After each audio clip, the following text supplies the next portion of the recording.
Our mother was a people person, and when I look out and see you all here, I think you all agree with that. Someone once told me she was nosy and interfering and direct. Well, I don't think Mom was nosy and interfering, but she could be direct. You always knew what Mother's opinion was. There was no doubt about where she stood. She just believed her role on earth was to help others. Mom was a take-charge person, particularly in her earlier years. If something needed to be done and was not being attended to as quickly as Mother thought it should be, she quite often stepped in to get it organized. She lived in Crossgill Court for a number of years and was referred to on occasion as the mayor of Crossgill Court. One of the care workers told me the other day that she got along well with my mother once she realized that Mom was the boss. As Mom aged, she became less a doer, but still remained a visionary, often suggesting improvements to facilities and programs from a senior's point of view. As we speak to folks about Mom's life, we were amazed at the impression she left on people. So many people have spoken to us over the last few days and recalled an incident or an encounter with our mother that we didn't know about, but it was something special to them, which of course makes it special to us. Vera Hankinson touched many people in a positive way throughout her 100-year journey. Thank you for joining us in celebrating her life. And just before I finish, I want to make a comment about the ivy. There's a piece of ivy that her father sent back from the First World War to his wife, and it was carried back by a friend of his. And that ivy in various forms and generation after generation has been in our family and usually appears in wedding bouquets. Today, it's in the funeral bouquet.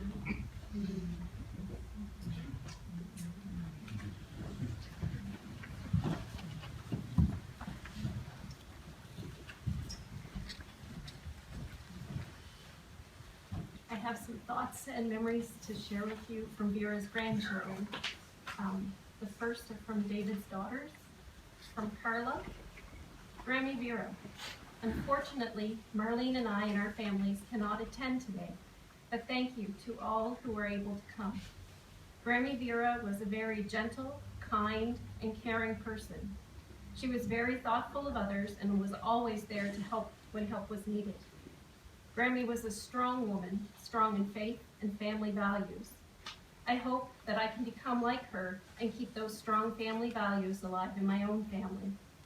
We were not able to get down to visit as much as we would have liked, but she created some very special memories for me and for my family. Just a few examples are, Chantal was fortunate to attend Grammy's graduation one summer when she came down with Marlene and her family. The happiness that Grammy exuded that day has made a lasting impression on Chantal. Courtney remembers spending the afternoon making homemade ice cream with Grammy outside on my parents' porch.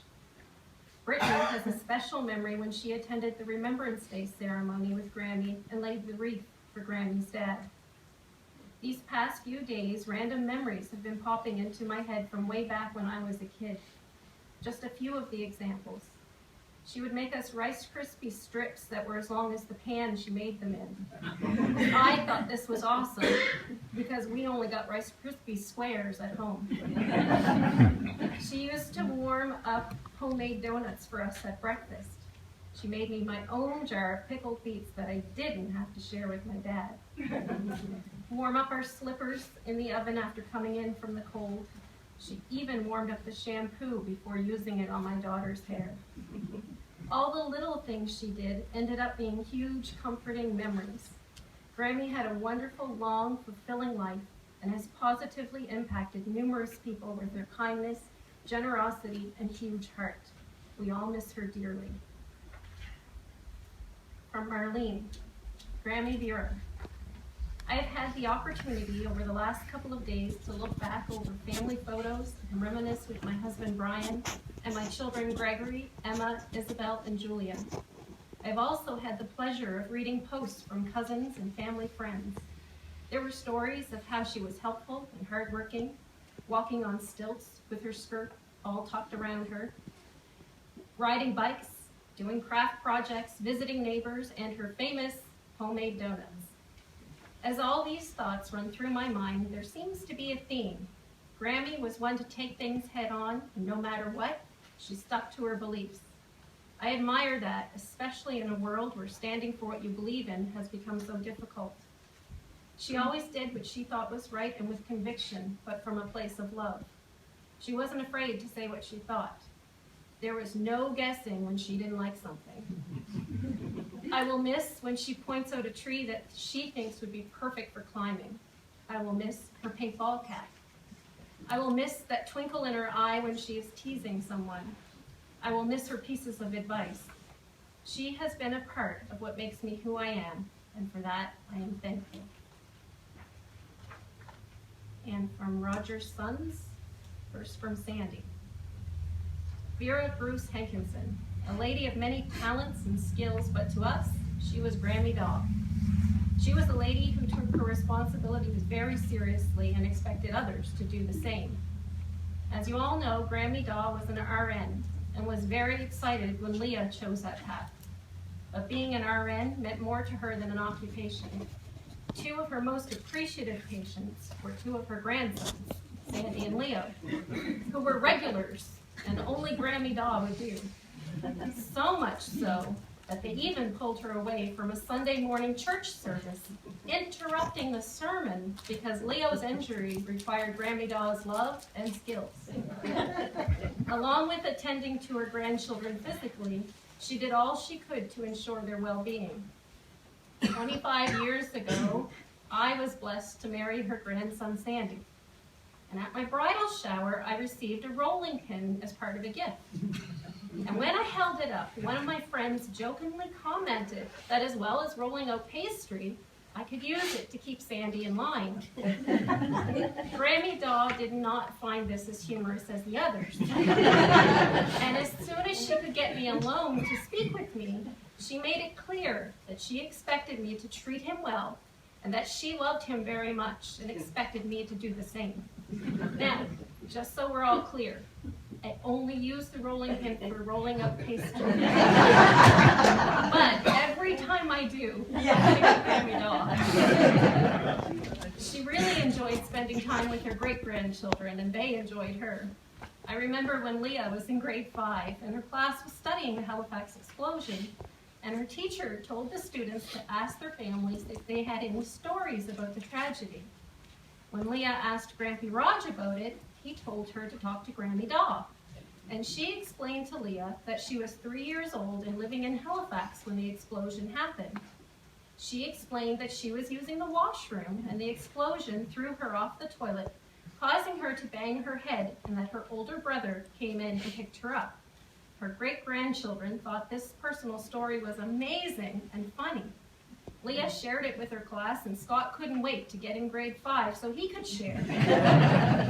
I now teach grade 5 and always share this story when we study the Halifax explosion. Grammy Daw and her historical mishap have become very famous. In fact, when I explained to my students that I would be away today to attend my grandmother-in-law's funeral, their response was, "Not the lady that was on the toilet during the Grammy Daw will be remembered for many things, including her hugs. Whenever we visited Grammy Daw, we each received a hug upon arrival and another when we left. When Scott was little, he used to say that Grammy Daw gave the best hugs, that which he greatly enjoyed. We tell him that that's the Tupper in him. Scott has grown into a fairly large young man, and as he was adjusting to his size, he didn't always realize the impact of his hugs. So I explained to him that he had to be very careful with her when he hugged her so he wouldn't hurt her. He listened really well. In fact, too well, because when he went to hug her, he just encircled her with his arms and didn't even really touch her. He eventually got it right. In fact, his last fond memory of Grammy Daw is when we were visiting her and she said something that he couldn't hear. So he bent down to her level and she leaned over and kissed him on the cheek. Grammy Daw will be missed and remembered often by her grandchildren and great-grandchildren. and we wait for the day that we will see her again. But I'm sure until that time arrives, she will be enjoying her reunion with Grandpa Curtis, and they're probably enjoying tea time with Uncle Harold and Auntie Vi. And from Leo and his family. Other people may know her as Vera Hankinson, but I know her as Daw, and my kids know her as Grammy Daw. The earliest memory I have of Daw was when I was 3 years old. Our family lived with Grampy and Daw until our house was built, so Daw was always a big part of my life. She always kept chocolate pudding in the cupboard for me, my own private stash, chocolate rosebuds in the freezer for Sandy, and licorice babies in the freezer for Dad.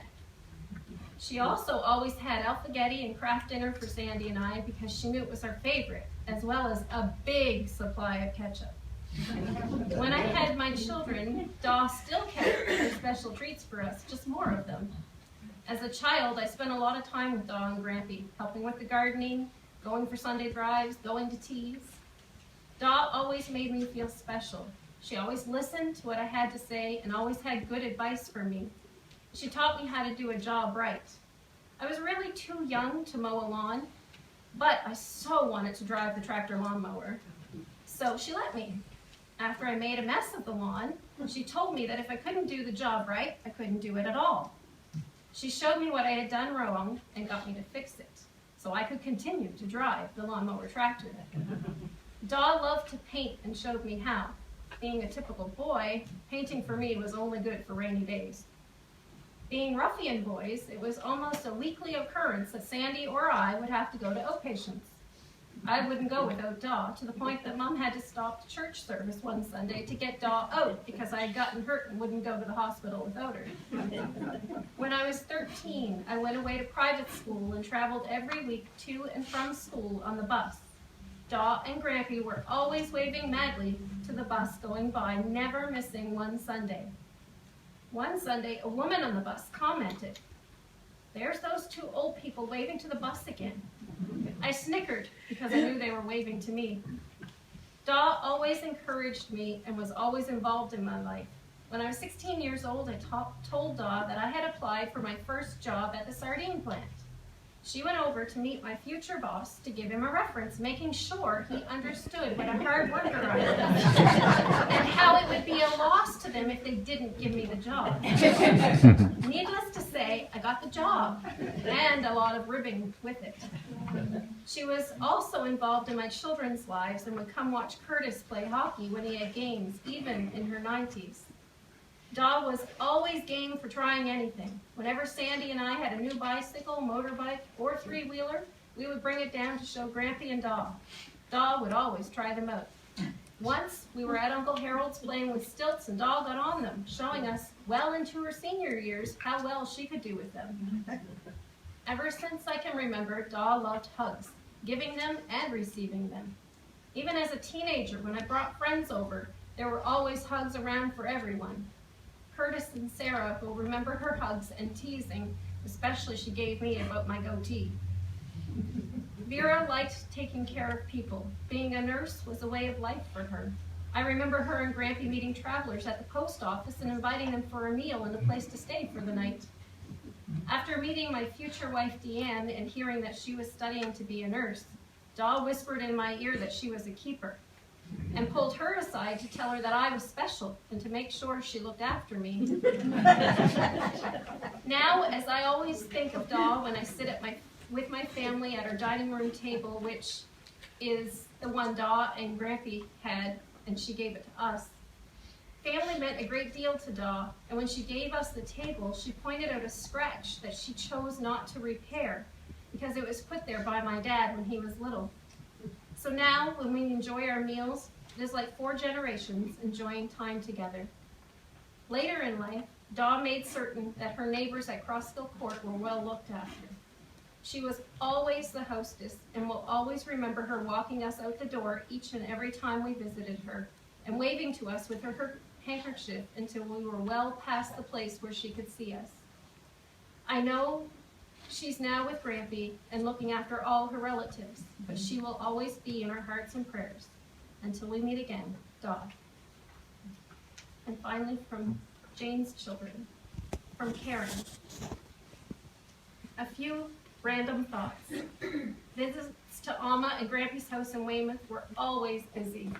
Lots of loving packed into a few short weeks.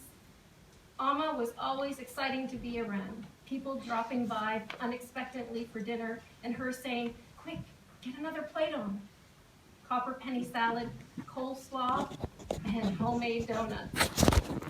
Paintings, ceramics, and she taught me how to knit. Hugs, and always helping out friends and neighbors. Her care and compassion for others were gifted to following generations, and if there was a crisis or an emergency, you could be assured that Alma was right in the middle helping out.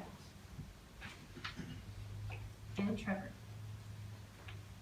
Hi, I'm Jane's son, Trevor, and for those of you that don't know, I grew up in Winnipeg, Manitoba.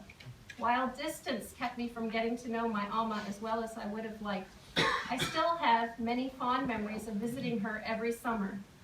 I will always remember the joy and excitement on her face every time she saw me when I came for a visit. There are a couple visits that stick out in my mind the most. The time when I was 10 years old and my mother and I showed up in the middle of the night for a surprise visit. I can still see the look of astonishment and disbelief on her face, followed by the sheer joy at our arrival. I also remember Grampy only made it halfway down the stairs before he realized he had forgotten his teeth and had to run back upstairs again. It could also be the time about 8 years ago when I showed up at her nursing home. She had been waiting by the window but had to go back to her room for something. She ended up seeing me standing at the end of the hallway. Well, her walker went flying to one side and she came bolting down the hallway with her arms outstretched. She always made me feel loved, and I will miss her. I remember every Christmas growing up, my sister and I would anxiously wait for the Christmas package to arrive. The package always arrived just in time. It was never late. The brown paper wrapping with the twine holding it all together was unmistakable. The final confirmation was the smell of Irish Spring soap emanating from the box. The contents of the gifts mattered little. To be honest, I don't know if I can remember any of the presents she gave me, but I will always remember the smell of that Irish Spring soap and those little packages of raisins. It was her tradition and one I will always remember. I never had the heart to tell her that those raisins tasted a little like soap. But I didn't care. I ate them anyway. We didn't get a lot of opportunities to have holiday dinners due to the fact that we lived half a country apart. But that doesn't mean my Alma doesn't join me at the table. You see, Alma used to be into ceramics and painting, and one of the things she gave me was a gravy boat that she made herself. It says Vera Hankinson right there on the bottom. I value it tremendously, so it only comes out of the cupboard on special occasions, and I get rather nervous when anyone touches it for fear that it breaks. So even though she won't be there in person, Alma will always have a spot at my dinner table. Love your grandson Trevor. XO, XO, XO, XO, just like Alma always did.